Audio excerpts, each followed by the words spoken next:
Rotter Tube Reef, saltwater aquarium care with Steve Rotter.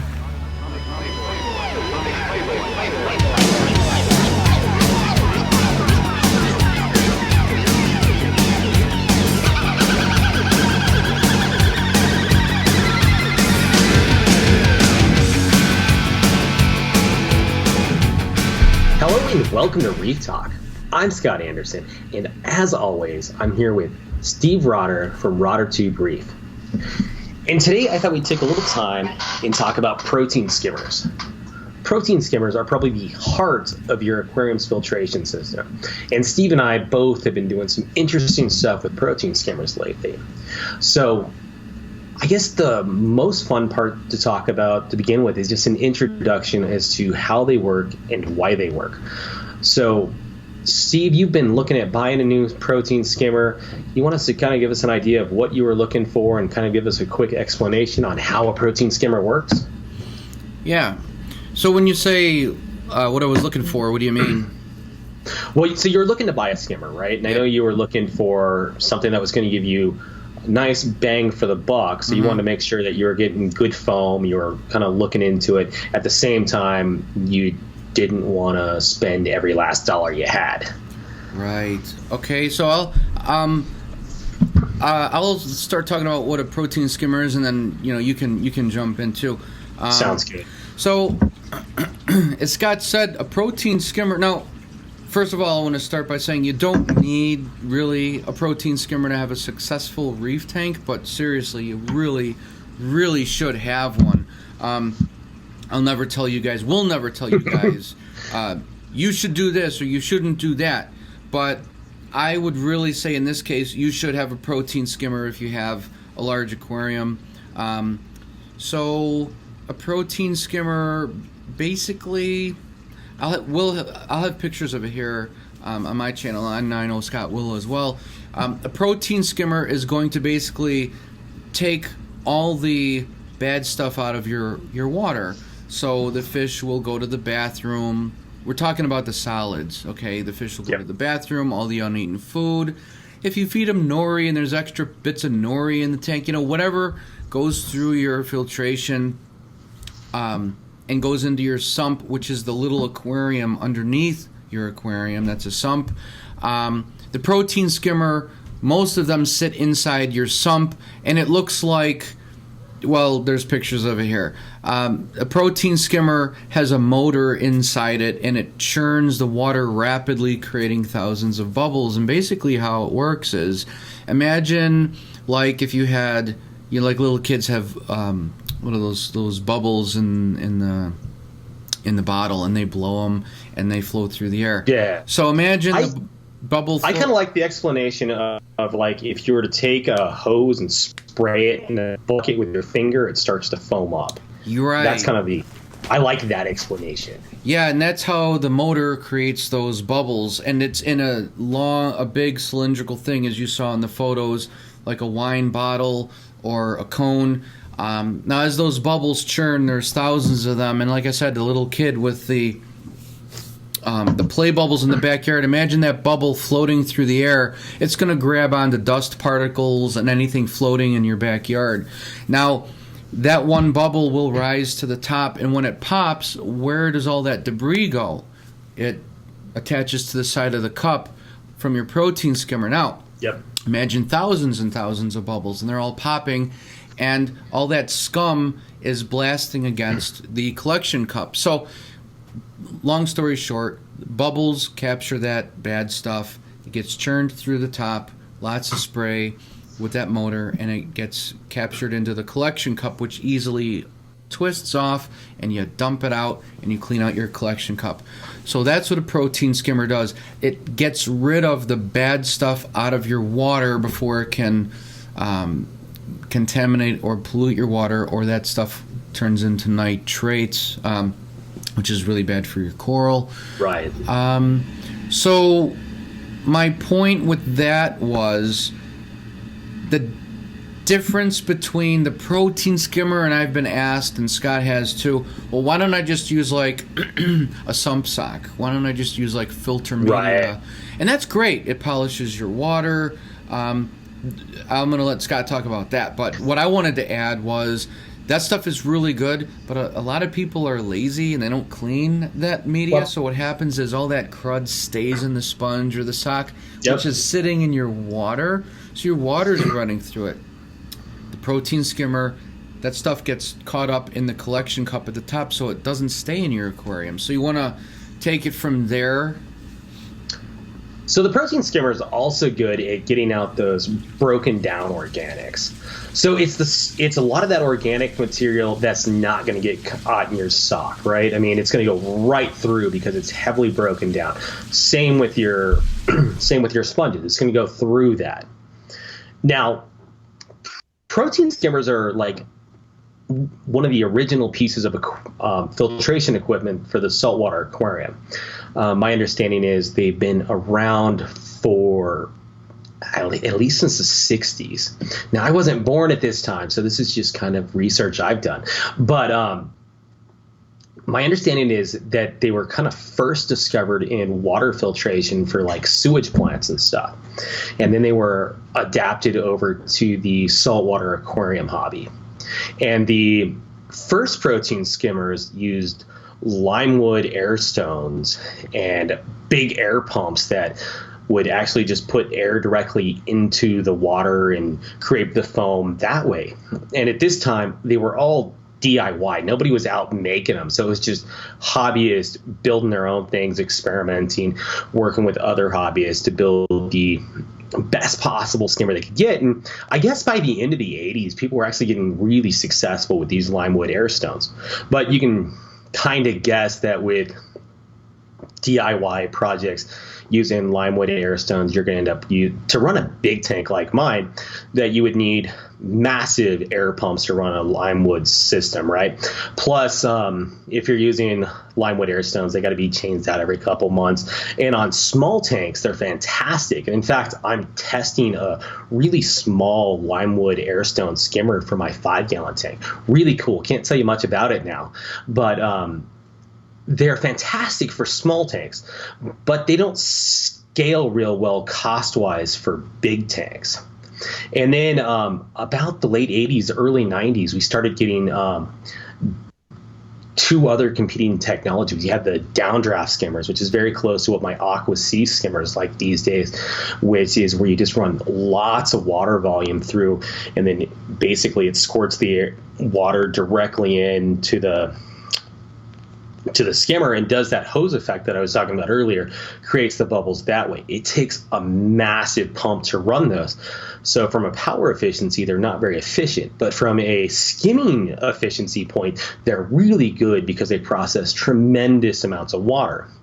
So the other one was the pinwheel style protein skimmers that is really popular today. So early on, it looked like the downdraft skimmers were probably going to win this because they were doing a much better job. And early on, the pinwheel style or Venturi effect style were pretty iffy, right? They would break and clog, and they had lots of issues early on. And then that technology got perfected. The downdrafts, like I said, were massive. They were power hungry, and they used a ton of energy. So those have kind of gone by the wayside, and everybody's using the Venturi style today, which is pretty cool. I got to say, though, I'm still stuck in the old days using the old downdraft. I use an Aqua Sea E1000 to run my tank, and it works great. I love it, and I've never actually gotten to use one of the new Venturi style. I'm just really happy with the old style of skimmer. So for me, that's kind of where I'm at with them. It's kind of funny because I've got the two oldest skimmer technologies in my house, and I've never tested the new one. So when you were looking for a skimmer, Steve, you're doing something pretty cool because you're not just running one skimmer, you're looking at running two. Right. So it's just a bunch of experimentation that I like to do on the channel for you guys, and show you what I've learned. Maybe it'll work for you, maybe it won't. And it's not that I'm all over the place, because I'm undecided. It's just me experimenting to give you guys ideas of what can work and what won't. So that's right. What I did was, it started out where I got tired of you washing the sump socks. I'll never go back to those again. They work great. I'd have about a dozen of them, and I would swap them out every 3 days. And once I would have 10 nasty ones in a bucket, I would turn them inside out, which is terrible because there'd be all this nasty dust everywhere because they were dried out. I put them in the washing machine on 2 spin cycles, water only, and it was just a waste of time, and it was just, no one likes cleaning those nasty things. So then I developed the Rotter Tube, which I'm still using. I'm going to put on my new sump system shortly. But then I thought, you know what, since I'm not using mechanical filtration, because I'm not going to want to clean it, because that's a big debate all over on these forums. Should I use foam blocks? Should I not use foam blocks? Are you guys using socks? Should I not use it? And people say, yes, use socks because it polishes the water and keeps everything clean. Other people say, in the other camp, don't use them because it prevents some of the uneaten food from getting back into the tank, and the corals like that. They can also, prevent some amphipods from getting back into your tank, and then people are literally picking things out of the sock to put back in the tank. I never do that. It's a waste of time, whatever. So I'm relying on my protein skimmer, and that is it. There's no foam blocks, there's no socks, there's no mechanical filtration. So then I noticed that there's some things floating around in the water. Not bad, but the water isn't as crystal clear as what I would like. I'm just kind of looking for perfection. Right. My nitrates are also higher, as you guys know, so I'm going back to the sugar dosing, and it's doing really well. Nitrates this morning were down to 10 sugar dosing. Woo-hoo. Yeah. So thank you. So that's a little backstory for your question. So then I thought, you know what? A protein skimmer that I have, it's the eShop's S200. I absolutely love it. It's incredibly quiet. You cannot even tell it's on. It's got the CJ motor in it from Italy. They're incredibly quiet, incredibly powerful. They're known for using those motors.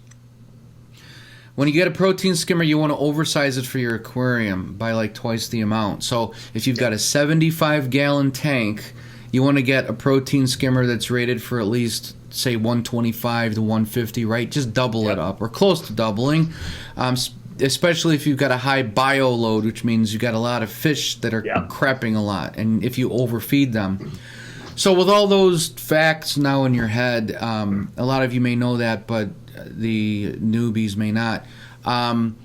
So what I decided to do is, I've got a skimmer that's rated for my tank pretty well, but now I've got 2 sumps.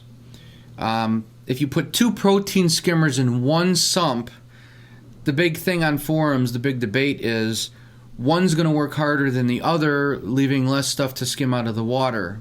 All right, I get that. But since I have a 20-gallon sump for one return and a second 20-gallon sump for the second return, I've got basically 40 gallons, but they're split. And this one is a protein skimmer, but in the second one, I've got nothing. So the water literally flows in and it's being taken right back out into the tank without being filtered or anything. So I thought, maybe I'll just put a second protein skimmer in there to get those pollutants and all that crap out of that water, because sump number 1 is pretty clean. It's pretty nice. Sump number 2 is nasty, and it's just terrible. You put your hand in and you swish it around a little bit, and it looks really bad. So that stuff's going back into my tank, right? So you could have the best skimmer in the world in sump 1, but sump 2 is returning some of the bad stuff. So that's when I thought I'll go 2 protein skimmers. Now, if I had one sump that was just large, I wouldn't do this probably. I'm only doing the 2 protein skimmers because my sump is split, if that makes sense. If you've got all that nasty stuff coming into one location, one oversized protein skimmer is great. But since my sump is split, I love having the split sumps. It's great. I had a refugium in that second one. It's gone. So that protein skimmer should arrive Monday, but I was just talking to Scott before we recorded. It's in the area. I did the tracking on it. So it might be today, I hope on Saturday.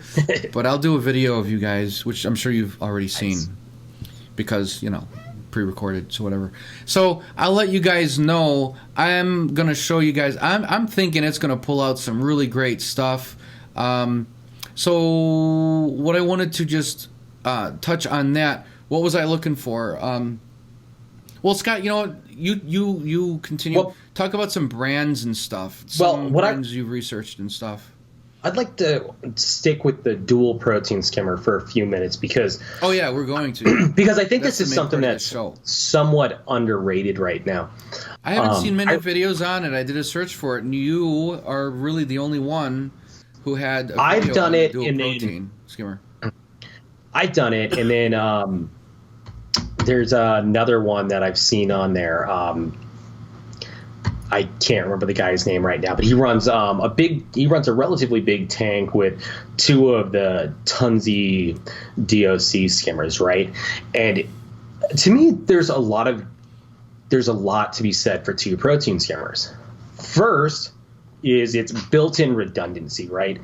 Because if you ever run a skimmer for a long time, you'll see that they get out of adjustment, right? So I noticed that when I ran two protein skimmers that maybe one would be out of adjustment, but the other one was usually in adjustment, right?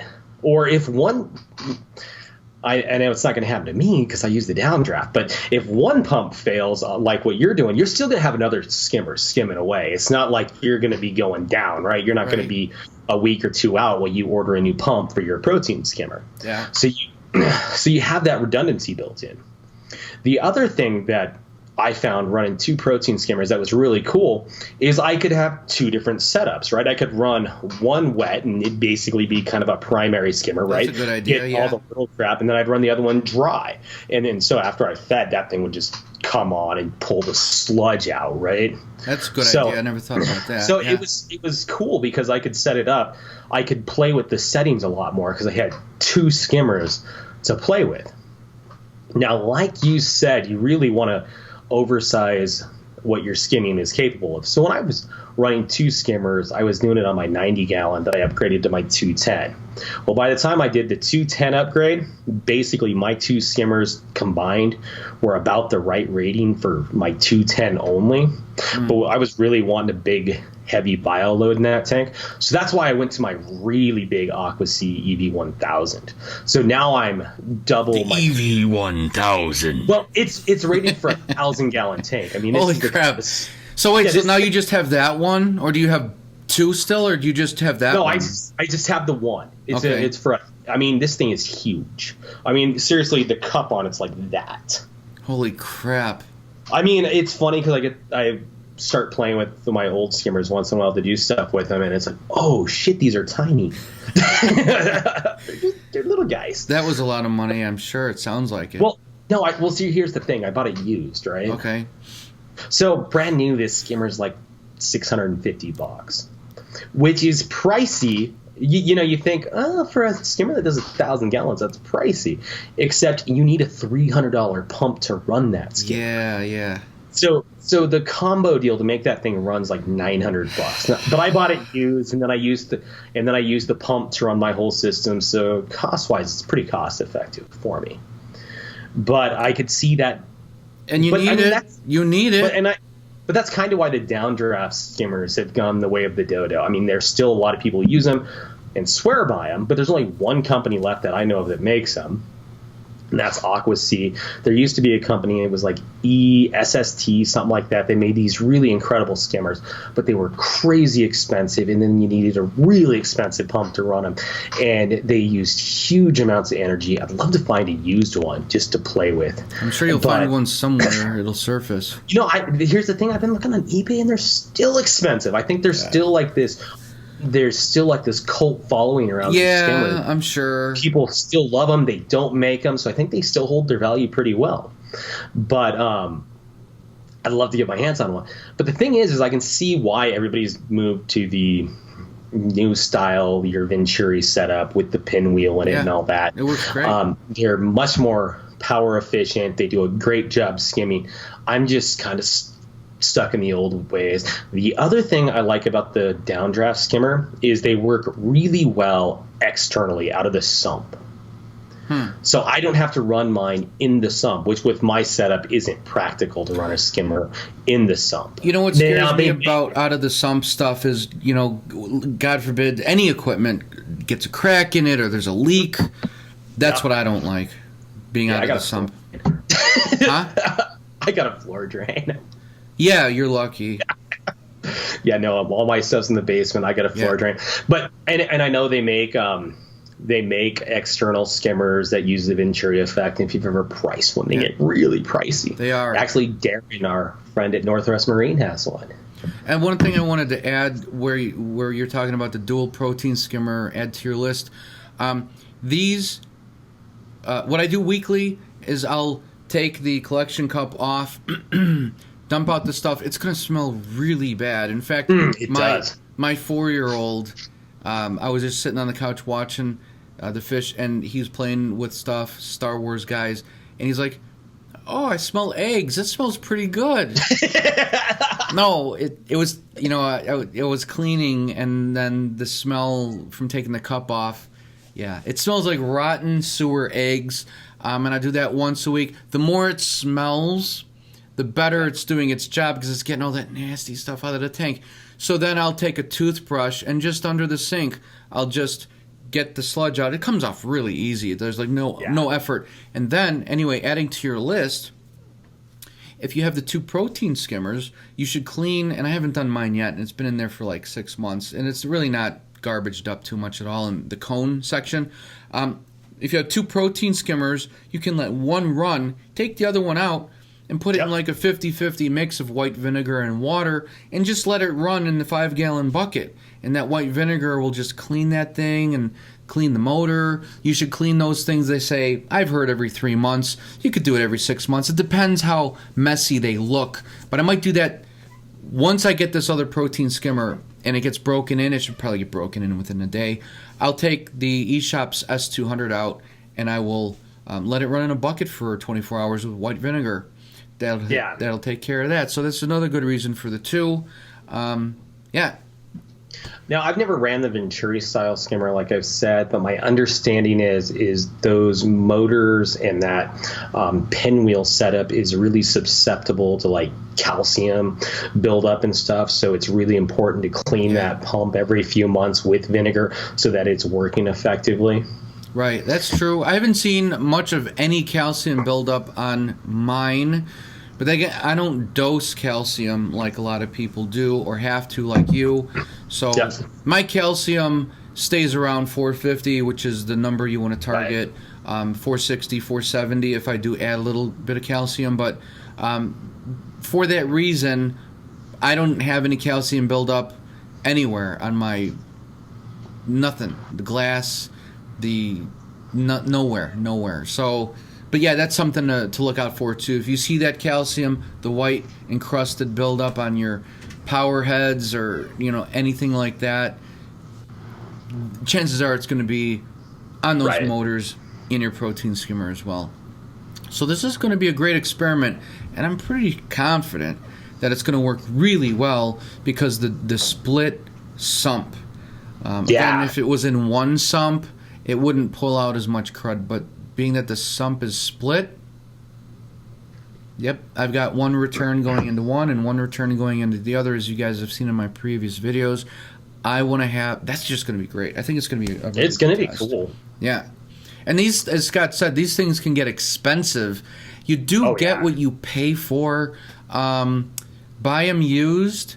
Read the reviews on Amazon. That's how I get most of my stuff now, is off Amazon. I read the reviews. Now, I wanted another eShop's skimmer. It's what I love. I'm not saying it's the best, but for me it is. I love these skimmers. They're incredibly quiet. Again, the CJ pumps from Italy, SICCE. I didn't want to spend, $300 $350 average. I got mine on a sale for $230 last year. That you can't find them that cheap. Right. So this one that I found, I've never heard of the company. It's called Go Aquatics, and it handles a bio load up to 300 gallons. And I got the thing. It's going to come any day now for $168. That's insane. So I was going to go with the Bubble Magus. I hate that name. It should be Bubble Magnus. So that's what I'm calling them. So anyway, the Bubble Magus ones, Curve 5 and the Curve 7. The Curve 5 starts at like $188. That's the one I was going to get. And I think they're rated up to 150-gallon aquarium, which is all I really needed. But then I thought, for $20 less, I can get a skimmer that does twice as much. So when I upgrade to a tank the size of Scott's in the future, I won't have to upgrade my protein skimmers, because both of them together will be able to handle a 400-gallon aquarium. Yeah, and I mean, it'll be interesting to see how that works. I'm intrigued to see what a lesser cost skimmer will do. I'm not going to call it cheap, because $160 is not cheap. Right. I mean, you can go on eBay and you can get a $30 skimmer. I'm suspicious those aren't that good. Right. No, you're right. I mean, it's not like I'm saving $40 or $50. I mean, I'm totally not made of money. None of us really are. But if I was going to save $50, I'd go with a brand name that I know. But this is like $200. And people who have bought this said the same thing. I didn't know about this company. I was blown away at the stuff that this is skimming out of the water. It's green and dark, nasty, black stuff. 5 stars across the board. And another cool thing with this company that people have said, one guy's pump died, or motor died in the protein skimmer because he got a snail or something caught in it, not because of failure. They just sent him one, no questions asked. Here's a new pump. Here's a new motor. Here you go. So and they also give you like extra O-rings and nice. A couple. I'll do the unboxing, but I can't remember what it was. But they gave you extra parts with it in case you need it. Anyway, it looks like in eShops. It's the pinwheel design. It looks just like mine, except it's black and clear, not blue and clear. Figured, screw it, I'm saving $200, and it's rated for a 300-gallon aquarium. So between that one and my eShops, I'll be set for a 425-gallon aquarium heavy bio load. So I'll be totally set. Yeah, so, and then with protein skimmers, there's tons of different designs out there. They've got the cone styles, they've got more like the rounded top style, they've got the just straight up and down neck designs, they've got bubble plates, I mean, they've got space saver ones where the pump goes under it instead of being external. So there are so many different skimmers to choose from that you can kind of find one that fits your application. You got a smaller pump, they make a skimmer, or sorry, a smaller sump, they've got a skimmer that's hopefully going to fit that. They've got different designs because people have different theories on how these work. Now, one thing I saw that's really cool is Bulk Reef Supply is starting to do like a Mythbuster style program weekly where they're testing aquarium myths and facts, which is pretty cool. I hope they really dive into these protein skimmers so we can find out, do these bubble plates actually make a difference? Are they really useful? I mean, does the cone neck make a difference, or am I sacrificing a lot of bubble chamber by going to the neck? Because I mean, if you look at the old like Reef Dynamics and Euro Reef stuff, which were crazy expensive skimmers, but they had a reputation as being some of the best in the world, they had more that just that kind of like rounded top feeding up to the neck, and their reputation was unbeatable. Unfortunately, they went out of business, which is really depressing, but at like $900 for a good skimmer, who's got that kind of cash? Right, yeah.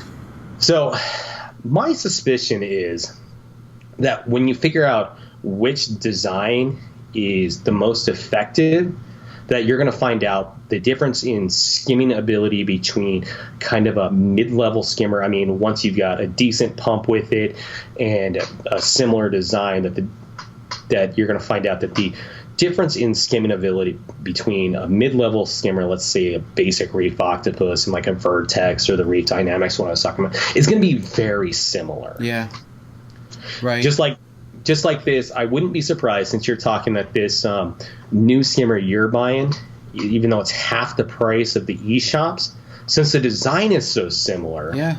I'm betting you're going to get very similar skimming abilities out of it. That's what I'm thinking, and I'm pretty sure you're right. And I wanted to touch on something you mentioned before, because it was something that confused me a while ago when I was starting to look at protein skimmers for the first time, getting into the hobby and stuff. You mentioned setting one for the wet skim and one for the dry skim.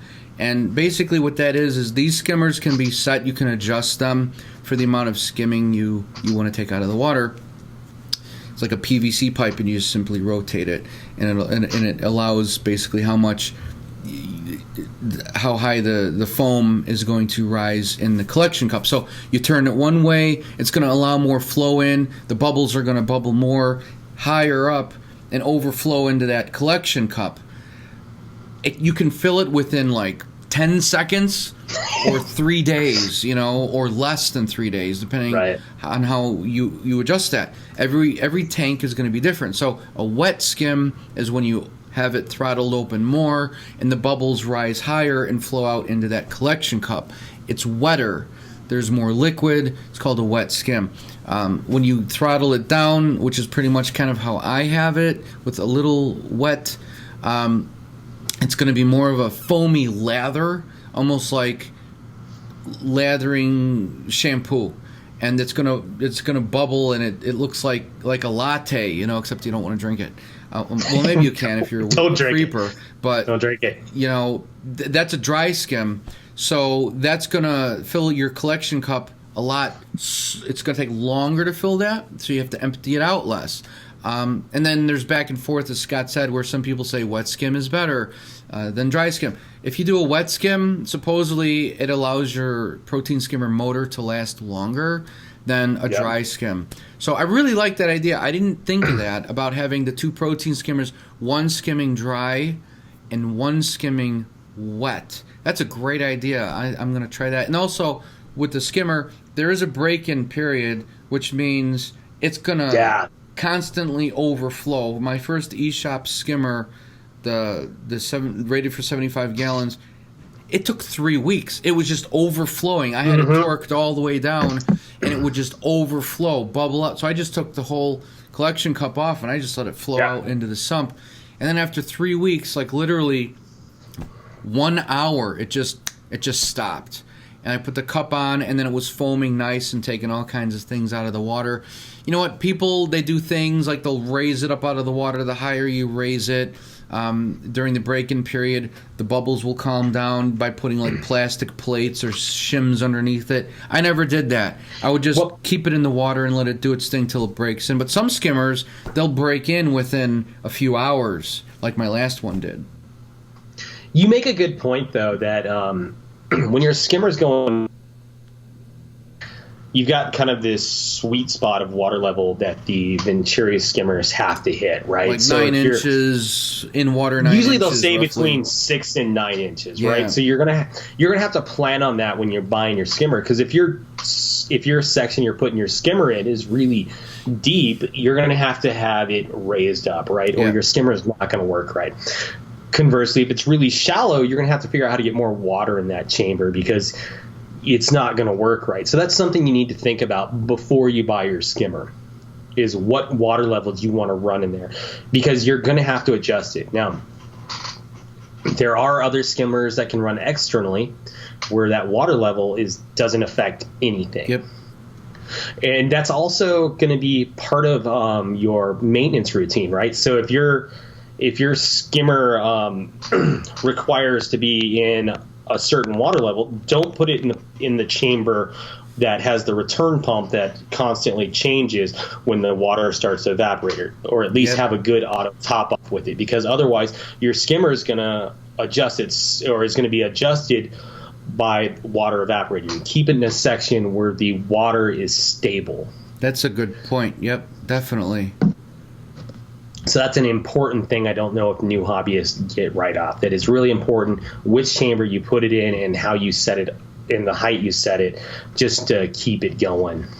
That's right. And that little bit of water change, once you set it, you can forget it. But if you've got it someplace with water evaporation, that's a great point. Don't put it there because it will affect it. Also, if you dose anything in your tank, good point. Whatever, like Parasite Pro, if you got black spot on your fish, or you just dose anything in your aquarium, it's going to be in that water, and within seconds, depending what it is, that protein skimmer is going to go nuts, and it's going to start to bubble up over because it's doing its job. It's skimming bad things out of the water. It wants the water clean, and it just goes. It's great how the science of it works. So that's one reason why manufacturers, if you dose anything in your aquarium, they'll say turn off the protein skimmer. For one reason, so your skimmer doesn't go crazy. For two, if you're dosing something in your aquarium, you don't want it skimmed out and exported out of the water. You're putting it in the water for a reason. Right. So that's something to keep in mind too. And when I have dosed Parasite Pro or whatever, and I didn't turn the skimmer off, skimmer went crazy. It senses stuff. It's just amazing how it works. It's just how it works. It just does its job, and it does its job very well. In fact, on Bulk Reef Supply's website, they were showing, I think they used a Skims. They just picked one at random, and just to show you, they put it in a sump just by itself, and they put like all this nasty water and sludge in it. I know you've seen it. Pretty much most people have.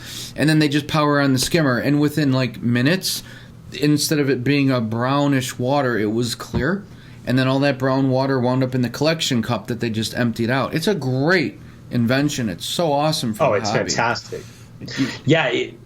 It's in my opinion, it's like the best piece of filtration equipment you can have. And that's why I want to get two, because nothing sits in your tank. There's no foam blocks. Sure, that stuff gets trapped by the foam block, so it doesn't go in your main tank, but it's still sitting in your water, and all that stuff is decomposing in your water. That's not good. Protein skimmer gets it out. It gets it out of your water column. That's what you want. It's done. Once it's out, it's not polluting your tank. Exactly. That's why I'm going with two. Now, some people say overskimming is bad because you're stripping the water. It's bad for the corals. I don't agree with that. You can never overskim. You're removing the bad stuff out of the water. There's always going to be plenty of stuff. I mean, you've run two protein skimmers, and your corals are thriving. They look great. Yeah, I cannot believe that it'd be possible to skim to the point that you're going to cause ill health to your corals. Well, I guess maybe on like a non-photosynthetic tank, right? But beyond that,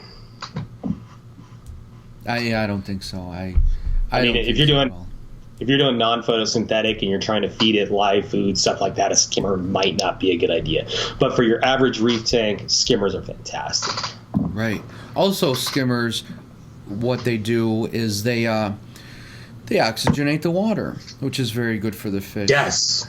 Because with all those thousands of bubbles being created, you're oxygenating the water. Every time water, even like a waterfall, if you've got water from your return, as it will fall and splash into your sump, that's oxygenating the water. That's why you want to have one power head maybe pointed up at the surface of your water to cause turbulence. It oxygenates the water and breaks that up and causes that gas exchange for the nitrogen cycle to complete. But it oxygenates the water, so that's another good point. One other thing I wanted to bring up on the protein skimmer, so if you're carbon dosing of any kind, like yes, very important point. Yeah, like if Scott, like he's using the biopellets, and I have biopellet reactor too. Carbon dosing is when you're feeding anaerobic bacteria so they grow and multiply, so they basically devour and remove the nitrates from your aquarium, break them down into a gas so they can escape, and that's why you smell that nasty smell. That's putting it in a simplified form. So to feed that anaerobic bacteria, that'll be another show. You do carbon dosing, and carbon dosing could be using biopellets in a biopellet reactor. They're like little tiny BB balls that the anaerobic bacteria feed on. You can dose sugar, table sugar, directly in the sump, which is what I do. It works awesome. I don't dose more than 1 teaspoon for every 60 gallons a day, so I'm dosing 2 teaspoons of sugar a day right in the sump. I don't mix it, I just put them in. It works great. Other people dose vodka, works great because it's carbon. Yep. It's expensive, though, more expensive than sugar. White vinegar, I want to try white vinegar. People do like a shot glass of white vinegar for every 60 gallons, roughly, from what I've read. White vinegar right into the sump every day. So that's carbon dosing. So anyway, you need a protein skimmer because as those anaerobic bacteria take in those nitrates, they need to be exported, because if they're not, and that anaerobic bacteria dies, the nitrates are going to be released back into your tank. So you need to export those bacteria and get them out of your tank, taking the nitrates with them. And that's how it works. So if you're going to do carbon dosing, you got to have a protein skimmer or do a lot of water changes. So I forgot to mention that too. I know that's kind of off topic, but I wanted to bring that up. But that's one of the big benefits to the protein skimmer is you can start doing some of these more advanced techniques like carbon dosing. And carbon dosing, while still, let's call it in its infancy, even though it's been around for like 10 years, is showing a lot of promise for keeping reef tanks with high bioloads and low nutrients, which is something we're all shooting for. And there's a bunch of different ways to do it. And that's just one of the benefits of the protein skimmer, is it allows you to do some of this other stuff that in the past was more difficult. Yeah, it's really easy to get high nitrates and phosphates if you overfeed your fish. And I kind of do at times. I love to see them eat, and people feel sorry for them, so they give them more. Fish are always going to eat, but you don't have to feed them every day even. So if you have a lot of fish, you're going to feed more, because some fish won't get food, and some food will wind up in the cracks of rocks, and some food will wind up in places where fish don't get to it. It's going to break down, and it doesn't take a lot of food to break down to cause a problem. That's why they say if you have uneaten food, get it out of the tank, siphon it out, get it out with a turkey baster, suck it out of there, whatever. I just rely on the fish finding it and letting the current blow it around so the fish can find it. Yep. So that's going to contribute to higher nitrates in the tank, which is why you want to have the protein skimmer. It just skims all that garbage out of the water. It's necessary. I would not run an aquarium without a protein skimmer unless I had like a handful of small fish or just like clowns, whatever. But with tangs, forget it. I would not have. Yeah, they're messy. Small nano tanks, you can get away with it. Yeah, I can say even on my 5-gallon tank, now that I got a skimmer on there, I like it a lot better having that skimmer on there. The water's got to be crystal clear, right? Well, and here's the thing, though. I've been crazy busy lately. I've been neglecting all my tanks. I hate doing it, but I just have no time. And you probably noticed I don't put a lot of videos out right now. Well, I don't have time to work on my tanks. I don't have time to do what I do. So having the skimmer on the 5-gallon tank helps a lot. I still don't want to show pictures of it because it doesn't look right. But, I mean, I can't imagine what this thing would look like without the skimmer on it. Right. And that's a good point, too, because, while having a really good skimmer that skims that water, it will lower the amount of water changes that you need to do. Bulk Reef Supply has said that a few times on their videos, and that's going to save you money because salt is expensive. And it is. Even if you buy like cheaper, I'll say lower price salt, you're still buying salt. And if you're doing like water changes twice a week to battle nitrates or whatever, it's going to cost you money. Whereas if you have a good skimmer and good cleaning habits, you're going to have to do less frequent water changes. I still do changes once a week, but not that much, like 10 to 15 gallons. I've been doing 15 gallons a week on the 125 gallon. So that's something to look at too. And with the second protein skimmer, I'll probably go every other week. I'm sure. We'll see what happens. We'll see, especially now that you got your carbon dosing kicking in, your nitrates are lowering. Yep. I mean, and here's another thing too, another little tip that I'll do a video on, and I know Scott's done it too, I'm pretty sure. What you should do with your cleaning, and this is protein skimmers come into play as well, food and fish crap will settle on rocks. Take a turkey baster, fill it with water in your tank, and just blast your rocks, all your rock work. And I've even been blasting the surface of the sand to get that stuff in suspension, and it flows through your water column, so it goes out into your overflow, into your sump, where it meets the protein skimmer, and it gets pulled out of the water. Don't let that stuff sit and rot and decompose in your tank. It's bad. So once a week at least, or sometimes 2 or 3 times. It takes 2 minutes. After I feed them, I just blast with the turkey baster. You'll be amazed at all the dust or fish crap that comes off that rock, and your tank is going to look kind of cloudy, but that's fine. Within an hour, your protein skimmer is going to take care of that. Well, you make a good point. One thing I like to do is when I clean my tank, I'll do everything but the protein skimmer if I can do it. There's not always time, but I'll do everything but the protein skimmer, right? So it's got that big foam head built up, so it's ready to skim. And then I'll get the skimmer a few hours or the next day later so that it's had time to pull all that crap out of the water that I just produced. Because if you attack the protein skimmer, then you're going to clean it out, you're going to destroy that foam head, and it's going to take a while for it to rebuild everything and really start running at full capacity there. So I like to let that protein skimmer do its thing and then clean the protein skimmer. Yeah, that's a really, really good point too. Or if you're dosing anything like bacteria to start your biopellet reactor or any meds, you want to turn that protein skimmer off. That's another good time to do that. But yeah, that's a good point. I'll do the same thing. I'll empty it out and I'll go over it with a toothbrush, but I'm not going to do the major cleaning on it for that reason.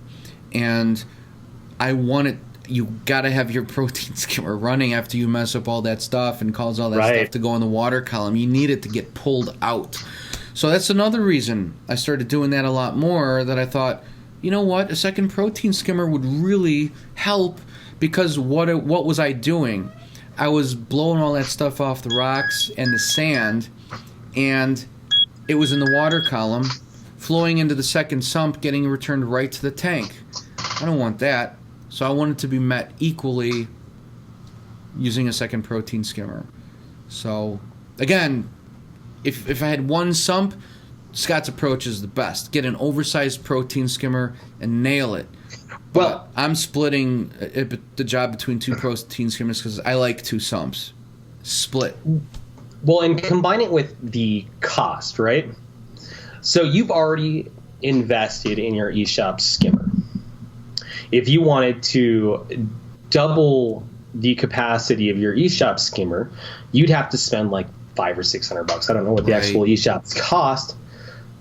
But, I mean, and then that eShops that you have would just go on the shelf or you'd sell it or something, right? Where here you're spending a lot less money to accomplish the same thing. Right. Now, it's not necessarily the cheapest option if you're starting from scratch, but when you already have the skimmer, you might as well use it. Yeah, and that's a good point because I think I've been thinking about that the last couple weeks. I had my other eShop skimmer that was rated up to a 120-gallon tank, 75 gallons with a heavy bio load. I sold it. I would have loved, and it was just sitting on the shelf. Now I wouldn't have to buy anything. I would just put that in the second sump, and it kills me that I sold it because I loved that skimmer, but whatever. The good side of this is I got a bigger skimmer, so whenever I do upgrade to a larger tank, be it a 265, which is what I'm thinking, I don't have to get skimmers because I've got enough to cover 400 gallons. So always buy larger because it's going to be better for your aquarium, especially if you upgrade in the future to a larger tank. Yes. Within reason, of course. Within reason, of course. Like, I don't, no. I was going to say maybe Scott, but no, he wouldn't do that. What was it, your SV1000? Is that what Aqua C EV1000. I probably should EV1000. You're not going to put that on your 5-gallon tank. That's what I was getting at. You've got like port behind your wall. You've got like a 75-gallon sump with that skimmer, refugium for the 5-gallon. Might do a little overkill. You'd never have to do water changes. Well, it probably couldn't build a foam head because it's just there's 2 clownfish and a clown goby in there. Yeah, that would be awesome. And let me show you my fish room. Here's the back room. And That here's would my be pen. awesome. Little 5-gallon. That's awesome. Yeah. Well, I can't think. Cool. I can't think of anything else. This was a great show. I know a lot of people get a lot of use out of this one. Yeah, this was a fun one too. This was a good one. Yeah. I enjoyed it. So, Me too. And if you guys want to be on this Reef Talk, which by the way is only on Mile High Reefers channel and Rotter Tube Reef, no longer on the Reef Talk channel. It's still up there, but you guys want to be on the show. We do shows as we think of ideas. We used to do them every Sunday, but as we addressed in the past, with scheduling, with us and guests, and people have to cancel at the last minute, it's really hard to maintain a weekly thing. So if you want to be on the show, just drop us a line. Yeah, and no guarantees we can get you on because the last few guests we've tried to get on, it just hasn't worked. It's been crazy. Right. So you can instant message Scott at his channel, Mile High Reefers, or me, Rotter Tube Reef, or you can send us an email, reeftalkshow@gmail.com. All right. And it'd be cool to just hang out with you guys, and you think of a topic, and the 3 of us will discuss it. You just need Skype. You've got to have Skype. On a PC. On a PC. Or Mac. But or not Mac. a phone. It doesn't Not work your phone on a or mobile tablet. phone. Skype doesn't work that way with mobile phones for recording. So you got to have Skype. That's all. PC or Mac with a Skype and a webcam. All right? Yeah. I can't think of anything else. This has been awesome. Oh, it's fun. Yeah. Cool. Well, we'll end it here. Be sure to check out Scott's channel, Mile High Reefers. Subscribe to his channel. Subscribe to mine. Do your research. Do what you feel is best. We're here to help. We're not here to tell you what to do.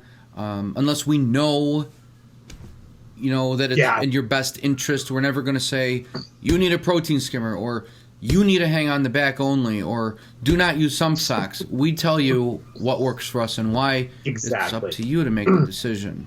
There are no hard and fast. Well, there are some hard and fast rules, but for the most part, they can all be bent or broken. Right. So that's it for me. Thanks for watching. Thanks again. Thanks for watching. Please click the subscribe button for more videos.